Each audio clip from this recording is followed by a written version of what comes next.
Hello, everyone, and welcome back to Everyday Anarchism. I am your host, Graham Culbertson.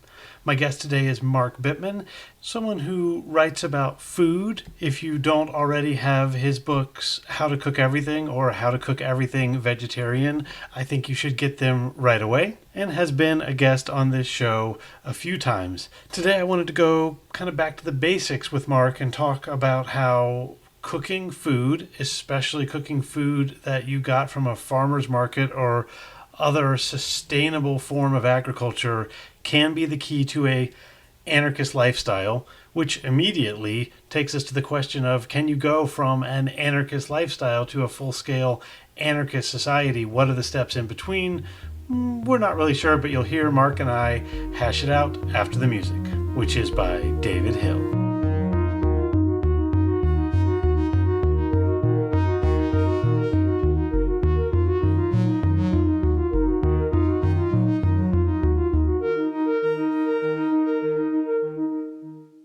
Fantastic. So we had talking about one of the why cooking is the best things, because it just struck me as like a pretty clear idea of, like, if anarchism, how I'm using it, is just like the things that you can do in your everyday life to fight back against all of the bad stuff. You don't have to go to the farmer's market and buy broccolini and cook it is whatever, anti-capitalist or anarchist or whatever. And so that just seems good. That seems good to me. There's plenty of other stuff we can talk about. Is there? No, I'm fine talking about that or anything else. I'm sitting here wondering what Kropotkin and Bakunin and all of those old guys would be thinking of you saying going to the market and buying broccolini is an anarchist act. But yeah, I'm All fine right, with that. great. So let's start there, and we need to we'll leave that in. I can speak to what Kropotkin and Bakunin would say to this. I look forward to it. But first, let's say um, I'm here with Mark Bittman. I'll record a little intro for this, but Mark, before I say anything else, I just want to say I was reflecting. I think this is the fourth time we've spoken on the podcast, and you and Carrie for the Bittman Bread book were one of my earlier guests, definitely in that first year of recording. And I was thinking that, when you agreed to come on the podcast, and even more when you agreed to come on the podcast again, it just let's say it was a real boost to my morale 4 years ago, or 4.5 years ago, and just the idea that someone like you, whose ideas I had been reading and listening to and cooking from, was willing to come on and support and share. I'm just so appreciative. So thank you, Mark, for coming on the show once, twice, thrice, and now four times. And your support has really meant a lot to me. Um, I live to make you happy, so that's good. Uh, yeah, great. I do always enjoy talking with you. So I'm kind of struck by, I know this is not what you want to talk about, but I also know that you give me the freedom to talk about whatever. I was kind of struck by this notion that um, this is completely out of the blue, but in public health, there has been this big mistake made over the last, I don't know, at least 20 years, but maybe longer. That's being rectified among public health professionals, but for a long time, the thing was, well, people need to eat better, and so we have to tell people how to eat better. And then there was and so it was kind of this personal responsibility thing. Like, if we teach people how to eat better, then they'll eat better, and then they'll be healthier. And to some extent, if you teach people how to eat better, then you change the food system because demand changes, and that's a kind of very liberal argument in a way, and it's not entirely wrong, but it does put the burden of change on people who are not always able to make the changes that you think. You know, when you say, oh, this is about personal responsibility, therefore you should buy organic, locally raised food and eat lots of vegetables and blah, blah, blah. Not everybody can do that. We don't need to get into that. But, and to some extent, as I said, public health is catching up to the notion that if you want people to eat better, you have to change access to food, and then you make it easier for them to eat better.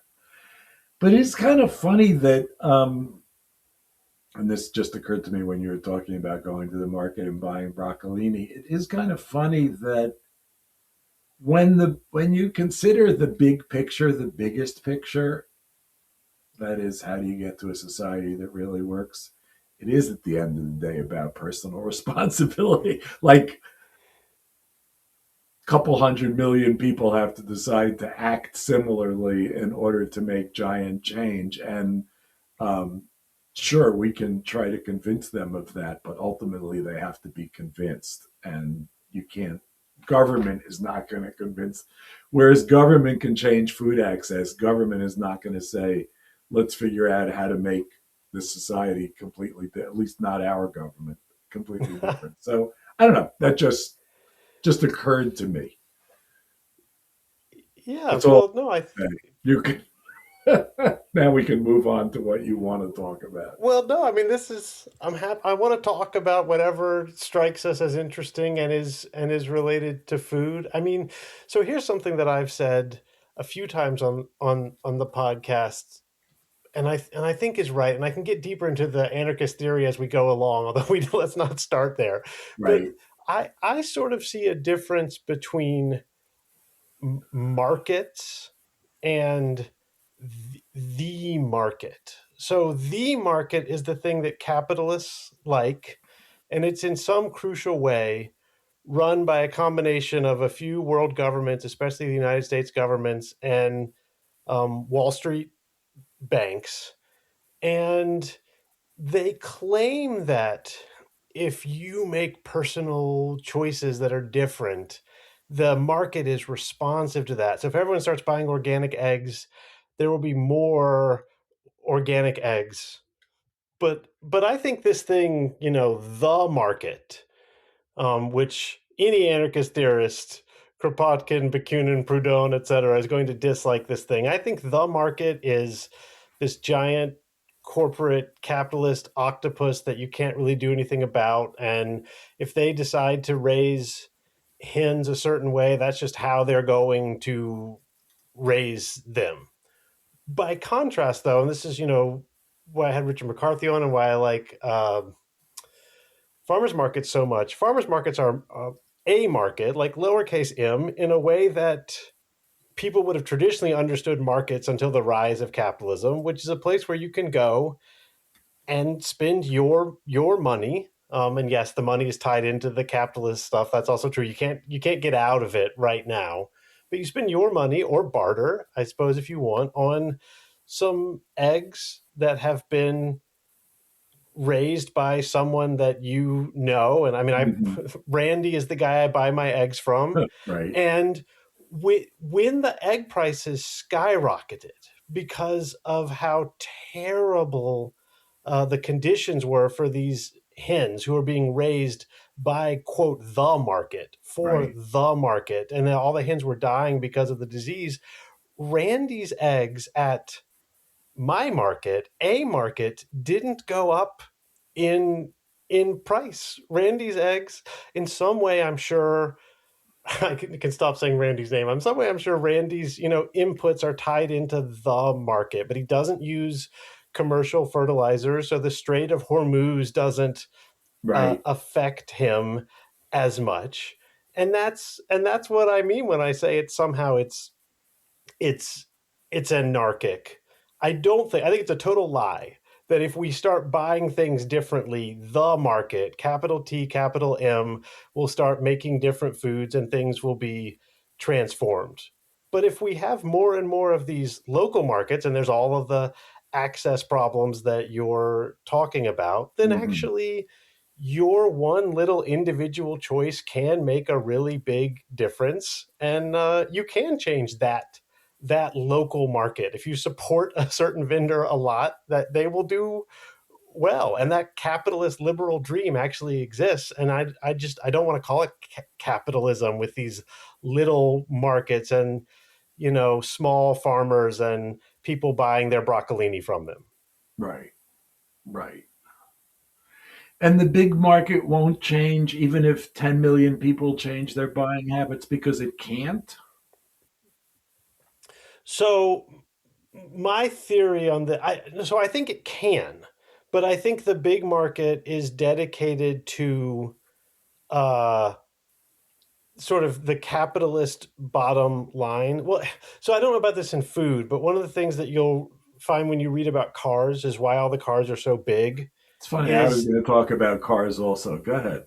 yeah, well, all the SUVs are so big because there's higher profits for car makers on SUVs than there are for small cars. And I read this and I think, well, why doesn't one of the small one of these SUV makers just lower the prices on their SUVs, and then it seems like they would put everyone out of business. That's what supply and demand is supposed to do. That's what Adam Smith says would happen.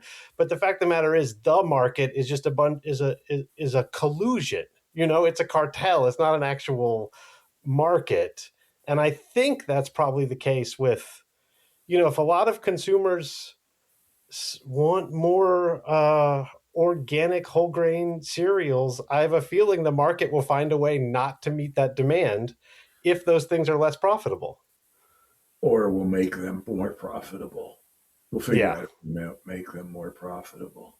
It's like well,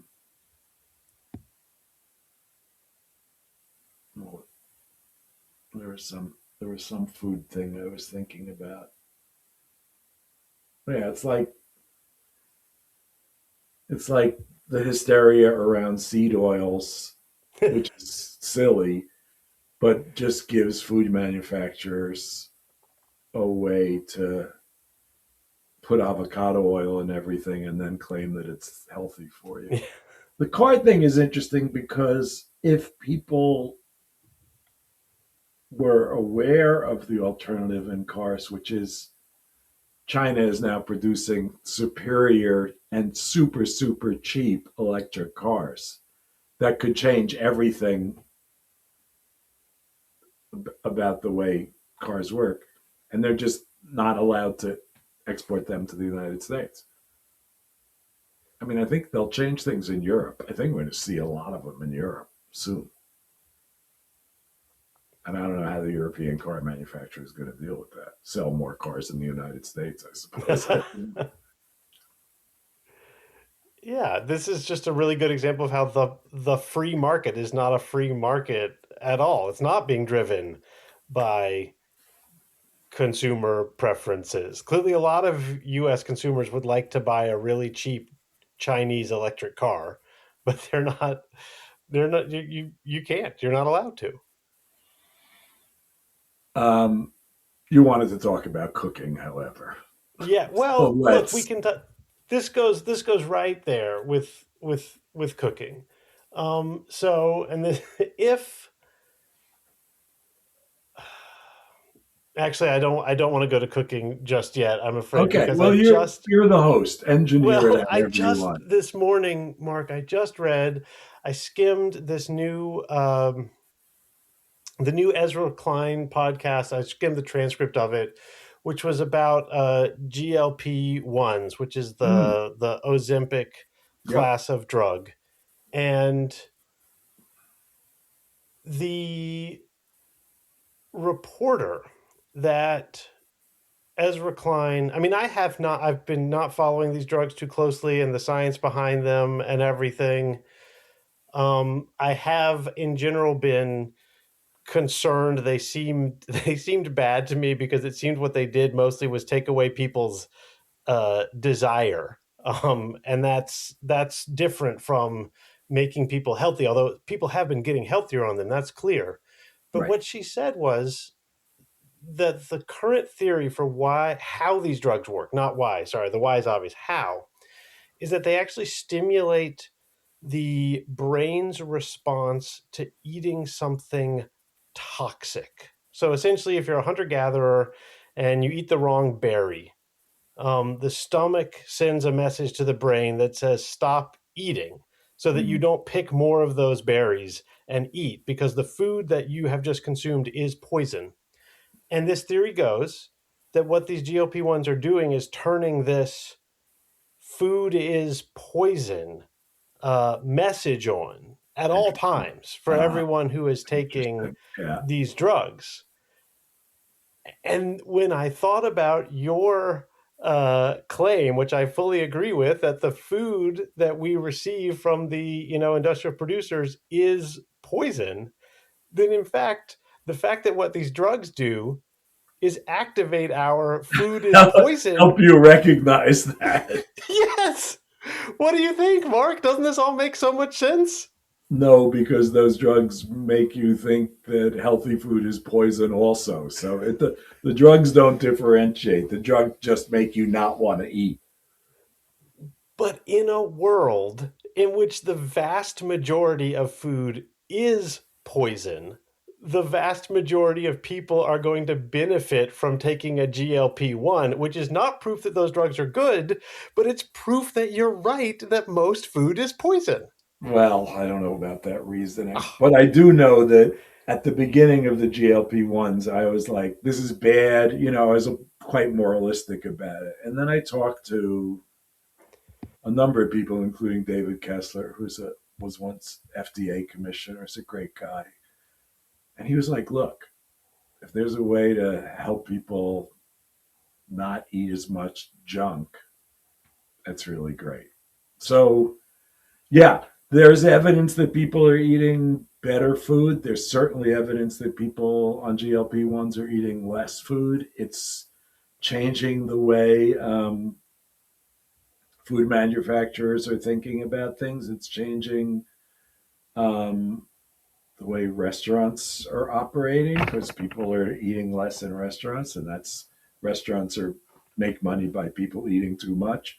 Um, it's an interesting situation, and it's not to be discounted just because the drug companies are making it and making a fortune on it. Drug companies make antibiotics also, and no one's arguing about whether they're good or bad. So, um, yeah, the jury's out on a lot of this, but it's definitely interesting stuff. I mean, I'm quite willing to take the the moralistic tone that GLP-1s are bad in in a different in a different food environment than the one that we live in. Clearly, activating your brain's desire not to eat at all times is not the way that people should live their lives. But if the go ahead, Well, in a different food environment, you wouldn't need them. So then, yes. But I just think that this food is poison response, if it's just it's in addition to helping so many people who have been unable to lose weight and get healthy in this food system they're in, I just think it's a really good illustration of the point you have making.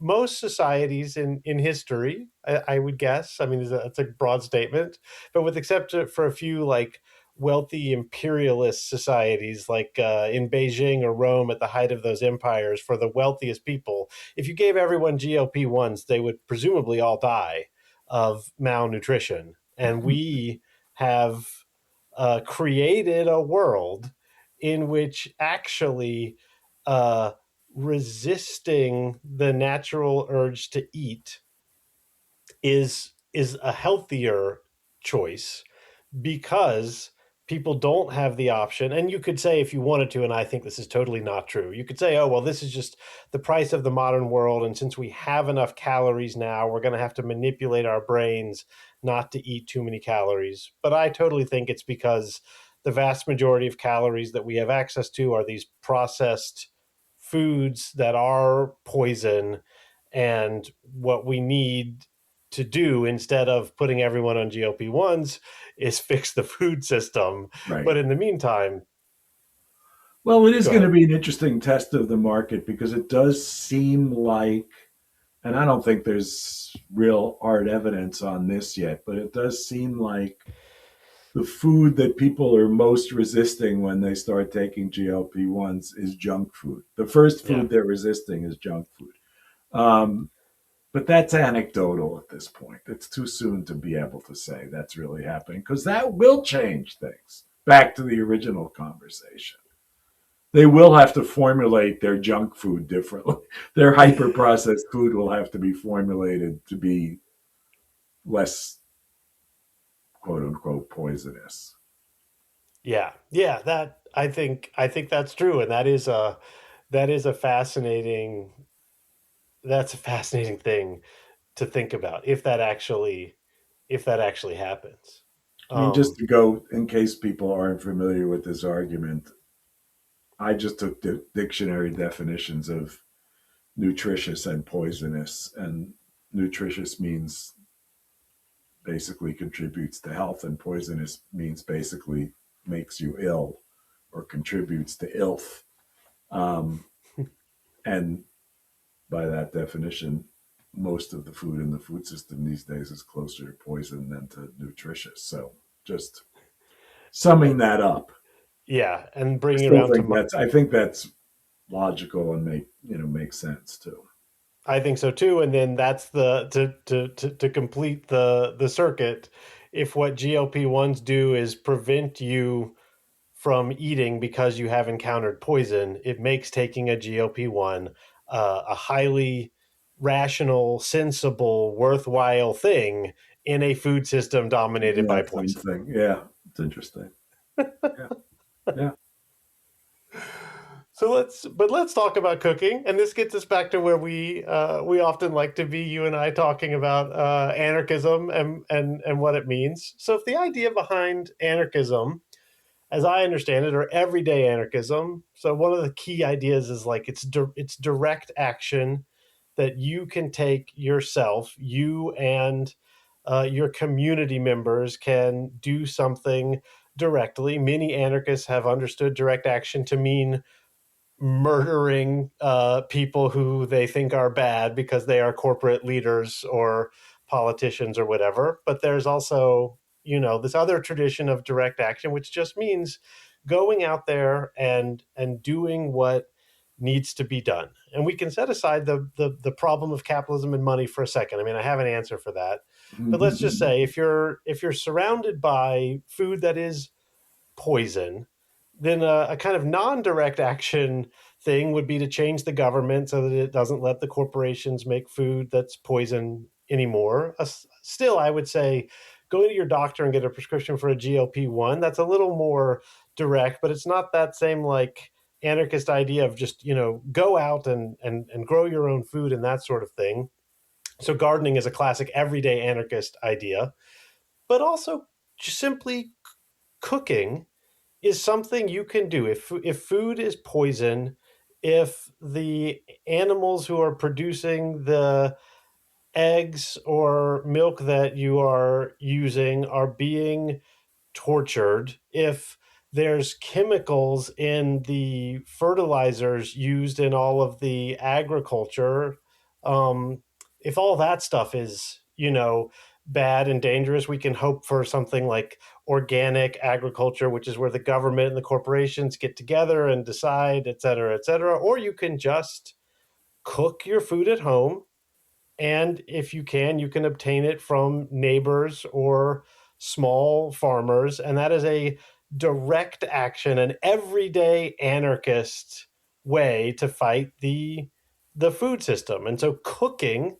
especially if you're cooking, real food, especially with local ingredients, is a form of everyday anarchism, whereas going to McDonald's is a enmeshes you in corporate capitalism in a way we don't want to be. Right. I don't think anyone would argue with that. I don't think anyone who thought this through without prejudice would argue with that. Okay, so are we done then? No, I mean, um, the issues of food access aside, which we talked about at the beginning, cooking is absolutely beneficial and can, engage you in local, small, regional, cooperative, etc. markets. It's a way different thing than eating at McDonald's for sure. Okay, good. Now, I guess the next thing, and this will get us to Proudhon and Bakunin and Kropotkin, is uh, there's been a divide in anarchist thinking for as long as there have been anarchists, which is about 200 years now. And I mean, there's lots and lots and lots of divides, but Right. essentially, the one of the biggest ones, or one of the historically biggest ones, is between Proudhon's ideas, which are sometimes called mutualism, and Proudhon basically says, "I'm okay." I mean, William Morris ends up in a similar place as well, which is something like you can have money, you can have markets. What you can't have is exploitation and dominance and control. So if I'm a teacher, in a because that's all I can imagine myself being because I can't grow things. I'm not a so in this scenario I have to be a teacher. So if I'm a teacher in the local village, um, one way to do it, the Kropotkin way to do it is, I teach someone's kid, and that kid's parents give me whatever I need within reason. If they grow strawberries, they give me strawberries because they give everyone strawberries. And if they are the blacksmith, they do the blacksmith job. That's the anarchist communism version of it. Mm-hmm. But Proudhon says, it could also be that like everyone pays me in town dollars. There's no bank involved. There's no king. And, I spend those town dollars on strawberries. It's a market, but it's small, and we decide what everything is worth. And there's no scenario. One of the rules here is no one's allowed to, pay someone else. You can't work for someone else. Everyone has to be the owner of each small business. Scale is impossible.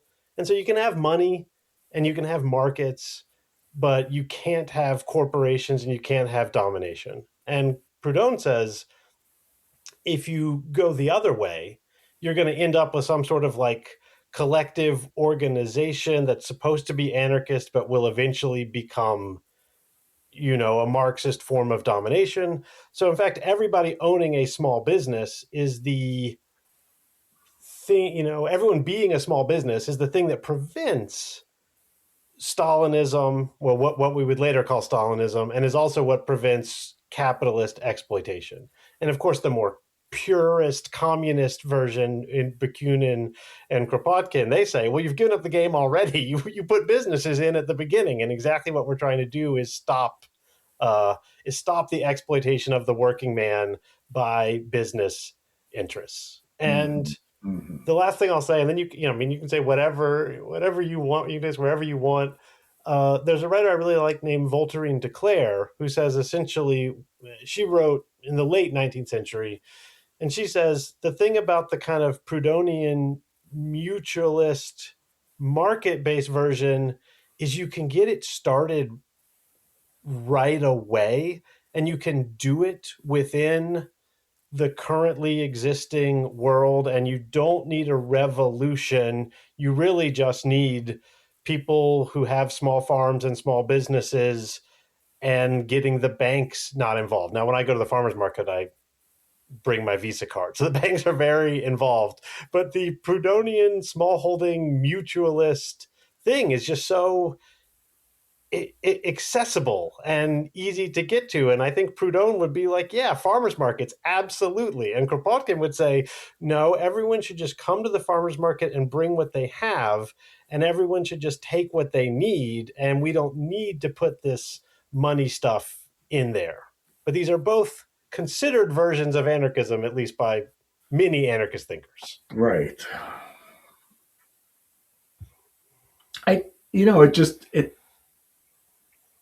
It all makes sense. It just takes a lot of people participating for it to make a dent. I mean, Yes. I guess there are local economies that still work and could work, and that's interesting also. But if the global economy is dominated by market capitalism or whatever you want to call it, corporate capitalism, then everything until that changes, then everything else is by definition tiny. Yeah. I wouldn't say insignificant, but little. Yeah, I think this is the really good argument that the more anarchist communist tradition has is like, okay, great. So a few people can have their little farmers market, and yeah, those people are probably all driving Priuses and Outbacks, and they probably, like me, are getting their money from I'm not getting my money from being a blacksmith. I'm getting my money from working for a state institution. And so we're kind of just sort of, I mean, you're right that it does matter. It makes a big difference in my life. It makes a big difference in the community's life. It makes a big difference for the farmers and the health and everything. But we're about 0.01% of the way there. And Right. this, like, 0.01 sounds about right. yeah. So there's a lot more farmers markets that need to be created, and everyone who has what David Graeber would call a bullshit job, a job that basically just exists because the capitalists want it to exist and it doesn't meet any real need. Mm-hmm. All of those people are going to have to switch their lives over to either doing real work or just quitting, and living off a UBI if we have something like that. And that's where the more revolutionary people start saying things like, you guys are wasting your time. There's this really famous cut down of, quote, lifestyle anarchism or lifestyle anarchists, which is the kind of the anarchist communist slur against farmers market anarchists, of just like, oh yeah, I live a radically decentralized life, I shop at the farmers market. But it's just kind of like, you're a poser because you're not actually organizing people to change the world. You just think that if you pay $1 more for your broccolini and it goes to a small farmer, you're next stop the revolution. And that's I do feel wounded every time I read that. I worry I'm a lifestyle anarchist. I could see that. Yeah. Well, I mean, it also goes. Yeah, I don't know how to rectify this stuff. I don't have clear thoughts on this. We are all lifestyle anarchists, and then we're also lifestyle capitalists. But we do these things that say, "Oh, I'm trying to move in this direction." Even recycling, or shopping at the farmers market, or all these kind of vaguely green or useful or forward-thinking things. Um, they're not unmeaningful, but it's one. I guess we also have to be cautious to think that they're super meaningful or too meaningful or something. You know, um, Graham, have you had Raj Patel on? No, I have not had Raj Patel on. You think I He's like should? 3 times smarter than I am, and really does have much more of an international view of things. I would happily join, but I don't think you need me. And I think it would be really he'd have thought this through better than I have. I don't know what to say about that. Those lifestyle adjustments that seem to be moving in the right direction. Certainly, shopping at a farmer's market, there's every good reason to shop at a farmer's market, but does that really change anything? Changes things for the farmers, changes things for you. But how do you scale that, or how do you make that be something that's important? I don't know the answer to that question. Yeah, I mean, look, I mean, I can reach out to Raj Patel, sure, but I don't have the answer to this question. I don't have the answer to this question either, Mark. I mean, I'm really trying to figure this out. I'm trying to write a book about how everyday anarchism could work, but I get stuck here every time. I'm like, all right, so shop at the farmers market, have a garden, meet your neighbors, and you don't need to go out to the barricades and smash Bank of America. But without smashing Bank of America, I'm not quite sure. We want Bank of America to wither away, Yeah. but like I'm not. It doesn't seem like me shopping at the farmers market with my Bank of America card is a real clear route to Bank of America withering Withering away. away. Right. Well, the argument, first of all, we've had this conversation about using the word anarchism, but the argument is that through changes in lifestyle, more and more people make those changes. They see that it's beneficial. They More and more people want Bank of America to wither away. It doesn't happen. It doesn't happen magically, but it probably happens in a way that we can't um, describe yet because we don't know what's going to happen. Yeah.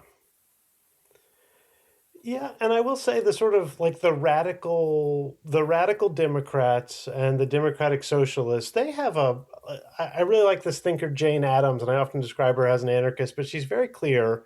She doesn't describe herself as an anarchist, although she likes Kropotkin and hosts him, and she's a Tolstoyan, and Tolstoy is an anarchist. But she says essentially, after we do all this grassroots stuff and we change our lifestyles and everything, we need to sort of federate into larger organizations that are doing this. And then we should take over the government and pass laws against child labor, and that step where you take over the government and pass laws against child labor is where she says, I'm not an anarchist, because I want ultimately this good stuff that's bubbling up to from the grassroots, from decentralized things to become top down at the end, because it's the will of the people, and that's how we'll get that, the final defeat of capitalism is by seizing the government democratically. And that Well, that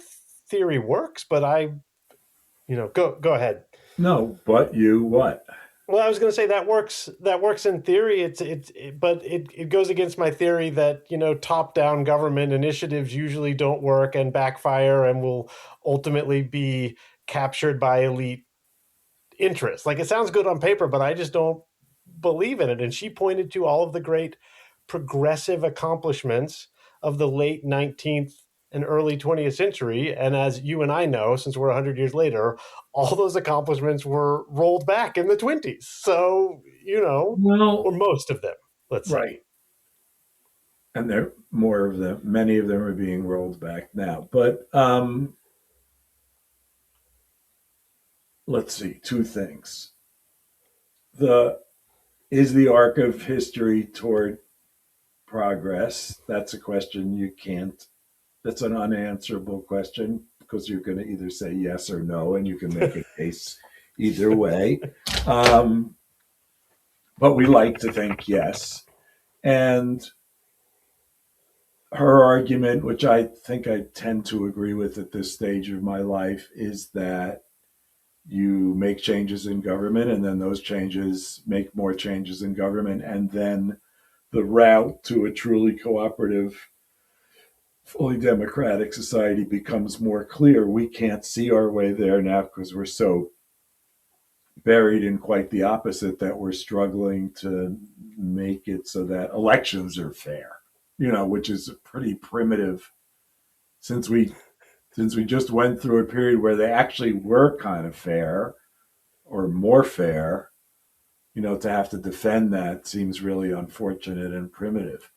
The other thing is, if the alternative is violent revolution, I have to say that I'm less of a fan of violent revolution than I was when I was 20 years old. And I'm even less of a fan of violent revolution since January 6th, 2021. Yeah. Because it could go the other way also. And historically, there's more more instances of violent revolution leading to right wing governments than there are to leading to utopia. So that's my response to that, I guess. I'm going to read Yeah. about Jane Addams. I never heard of her, but see that she was the first American woman to win the Nobel Peace Prize, which is pretty cool. Yeah, she was fantastic. I'm a huge fan of hers, and she was attacked in her day. I mean, the vast majority of people attacked her for being too radical. She was known as being too radical. And of course, all the radicals attacked her because she was friends with the plutocrats and the government, and she worked very hard using her personal connections. Her dad was like a congressman or something, and she was wealthy to try and bring about this better world. And so for the average person, she was a radical, and for the average radical, she was a sellout and a A social pretender. dem, What's a that? sort of social dem. Yes, yes. So that argument has been people have been having that argument about Jane Addams for as long as there's been a Jane Addams, but she's a great thinker and she's a really good writer, and I like her work a lot. I guess to to go back as we're heading towards the end, I still don't know how to get from farmers markets and small businesses through the destruction of corporate capitalism into the utopia.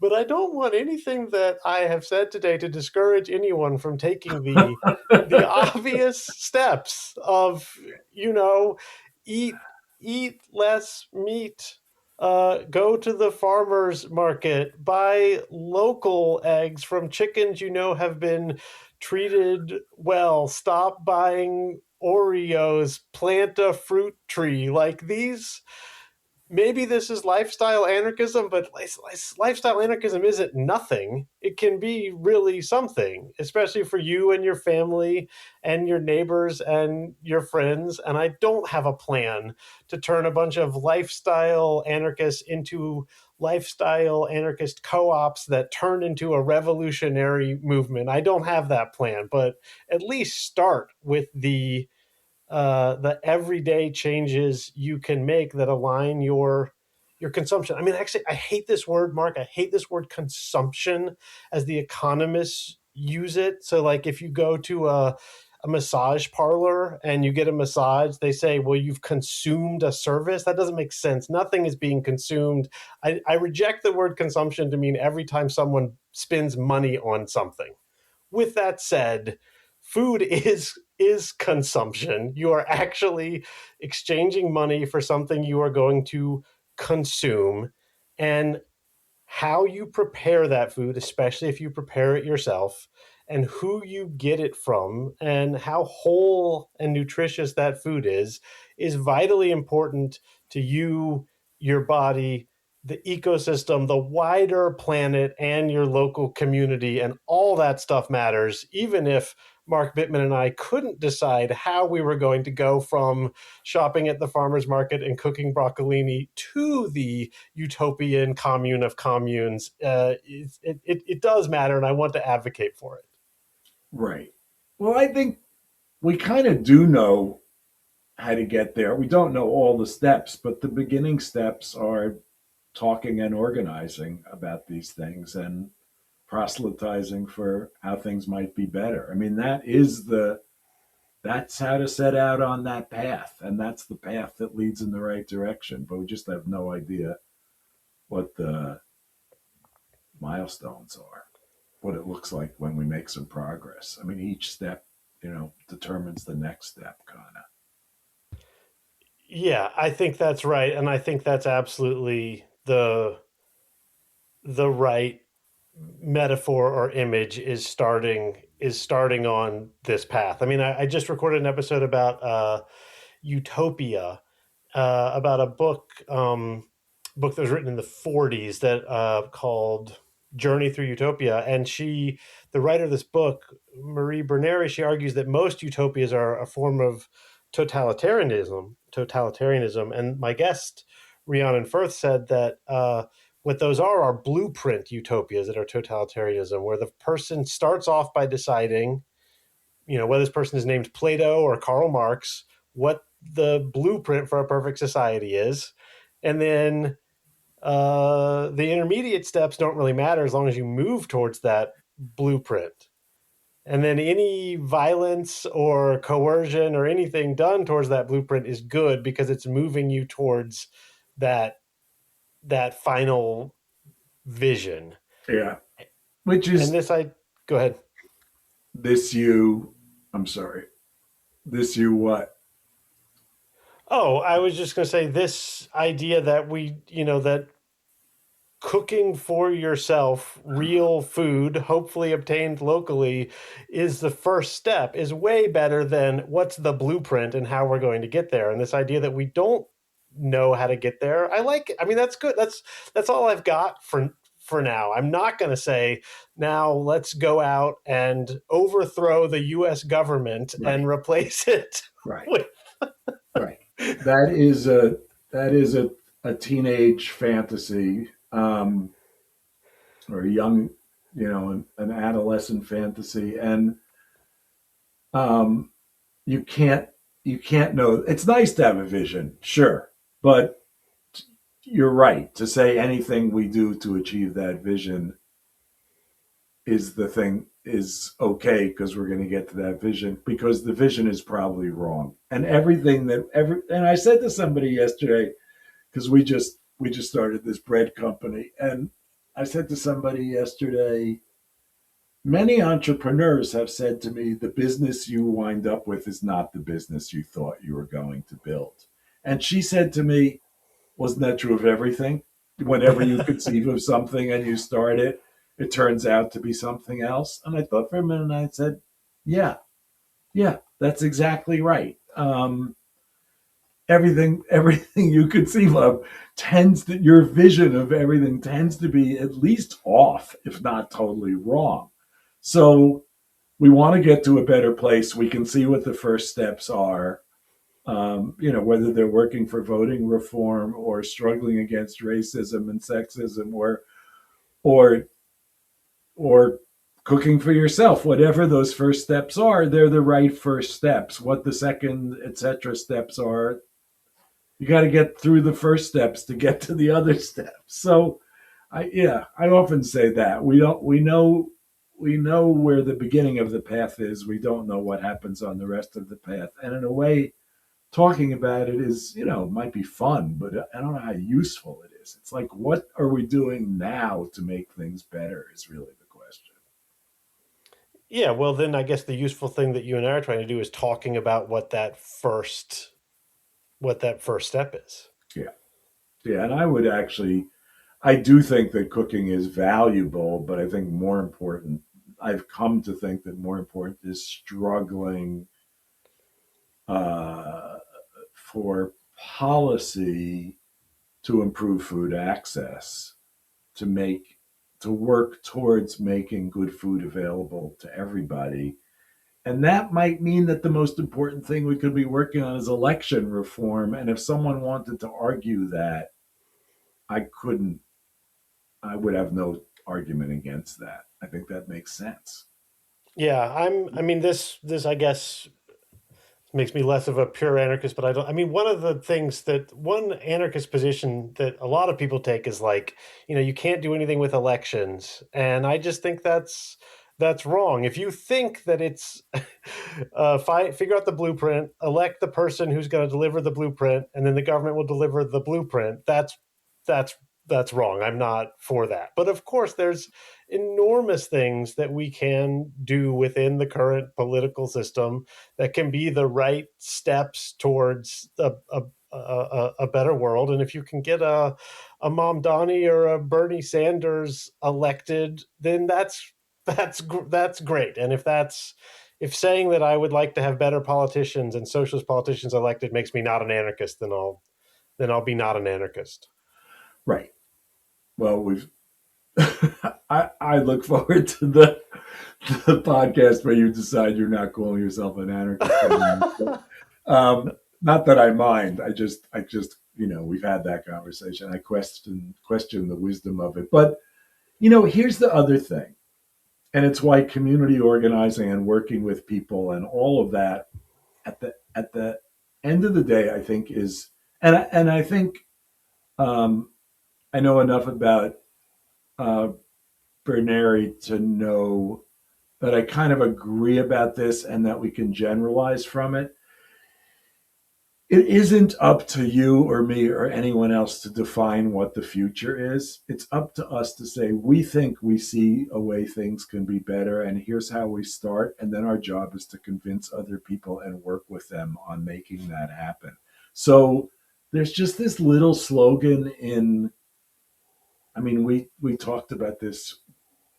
We talk about this in working on Community Kitchen, which is that you don't do things for people, you do things with people. Yeah. And what your job is to like convene. If you think you're slightly ahead of the curve, then your job is to convene and to talk to people about your position as being someone slightly ahead of the curve. And you might be wrong, and they might convince you that slightly ahead of the curve means something other than what you think it means. But, your job is not to take over and execute your plan. Your job is to like talk with as many people as you can about what a better future looks like. Yeah, I think that's fantastic. So, something I want to add real quick, because I remember we were talking about something else in a previous conversation where you mentioned everything is connected. And it's something my wife said, when I mentioned cooking, and she said, in some ways, this is a labor reform issue. Women used to cook and now they can't because they're at their jobs. And so obviously the solution is not to get all the women out of the workforce. I mean, I'm all for getting all the women and all the men out of the corporate workforce. Everyone should be out of the corporate Right, workforce. right. But you can say, like, everyone should only work 30 hours a week so that they have time to cook real food for their families. And then you've got another next step that's a revolutionary demand that you can organize around. And you started with, we should have better food and we should be able to be at the farmer's market. And then it's like, wait, now we have to claw this stuff back from, these hours from the corporations. And then you start thinking about how healthcare fits into this. And if you just keep taking these steps and having these conversations, just starting with, we should be able to cook better food, will end you up in a pretty radically reshaped place if you keep walking down that road, I think. Agreed. I like that your wife said that. I think that's right. Yeah. Yeah. I mean, look, we're very cognizant of that. I'm the one who has the more flexible job, so it's just that, well, Mark, thank you again. Anything else you want to say or plug the bread, community kitchen, anything before we go? Well, plug markbittman.com. The bread company is bittmans.com, but you can get with an S, but you can get there through markbittman.com too. And Community Kitchen is communitykitchen.us. And our work continues. But yeah, we thank you for that opportunity, but we don't need to go deep into any of that stuff. It's always fun to talk with you. Thanks for having me, and thanks for keeping this up, Graham. Well, I have one more thing to say, actually, because someone asked me what kind of food you cooked. I was telling someone that I was speaking to, and I said, what's so great about Bittman's books is that it's food that anyone can cook. It's not too complicated. It's not too many steps. And then again, my wife said, and he has basically every recipe built so that you can make the version that he recommends. And then there's lots of variations, and then ultimately a guide on how to make your own variations. And so this is both, very everyday. Your cooking is for regular people. It's also anarchist in the sense of, like, rather than teaching someone how to make this one thing, you're giving them the tools to how to make their own thing and make their own choices. And I just think the How to Cook Everything books are, in that sense, very everyday anarchist, and that's one of the reasons why I reached out to you in the I beginning. love it. Thank you. I love that. It's great. All right, thanks a lot, Mark. All right, Graham, take care of yourself.